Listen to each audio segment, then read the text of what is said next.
Welcome to Aravind voice. இன்றைக்கி நம்ம வீடியோவில் என்ன பார்க்க போகிறோம்னா, ஒரு குட்டி ஸ்டோரியும் அந்த குட்டி ஸ்டோரி நம்ம லைஃப்க்கு எவ்வளோ பெரிய லெசனை கற்றுக் கொடுக்கணும் பற்றி தான் இன்றைக்கி நம்ம வீடியோவில் பார்க்க போகிறோம்.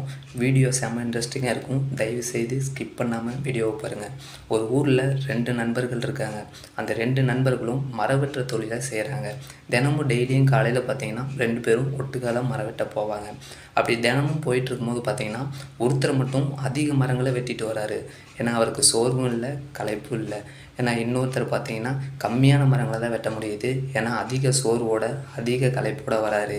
இதுவே டெய்லியும் பார்த்துட்டு இருக்கும்போது பார்த்திங்கன்னா இன்னொருத்தர் தன்னோட ஃப்ரெண்டுக்கிட்ட, நானும் உன்ன மாதிரி தான் மரம் வெட்டுறேன், ஏன்னா என்னால் அதிக மரங்களை வெட்ட முடியல, எனக்கு சோர்வும் களைப்புமா இருக்குது, ஏன்னா நீ எப்படி இவ்வளவு மரங்களை உன்னால் வெட்ட முடியுது அப்படின்னு சொல்லிட்டு தன்னோட நண்பர்கிட்ட கேட்குறாரு. அதுக்கு அவர் நண்பரை என்ன சொல்கிறாரு, நான் ஓய்வெடுத்து மரம் வெட்டுவேன், நீயும் என்ன ஓய்வெடுத்து மரம் வெட்டு, உன்னாலேயும் அதிக மரங்களை வெட்ட முடியும்னு சொல்கிறாரு.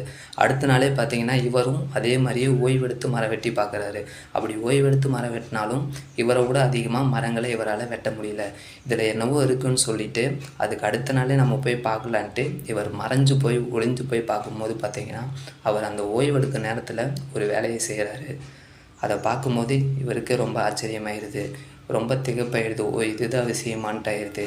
அது என்னவாக இருக்குன்னு பார்த்தீங்கன்னா, அவர் அந்த ஓய்வெடுக்கும் போது பார்த்திங்கன்னா அவர் வெட்ட பயன்படுத்திய அந்த கோடாரி இருக்குல்ல, அந்த கோடாரியை தீட்டிகிட்ருக்காரு, நல்லா ஷார்ப்பாக வரதுக்கோசரம். ஷார்ப்பாக இருந்தால் தான் வேகமாக வெட்ட முடியும்னு அவர் ஓய்வெடுக்கிற நேரத்துலேயே அதை தீட்டிகிட்டு இருந்திருக்காரு.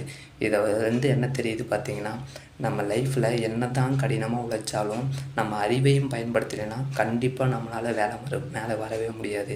இதை மட்டும் புரிஞ்சுக்கிட்டேன்னா கண்டிப்பாக நம்ம லைஃப்பில் மேலே வரலாம். இது மாதிரி இன்ட்ரெஸ்டிங்கான ஸ்டோரியை பார்க்க நம்ம பேஜை ஃபாலோ பண்ணுங்கள்.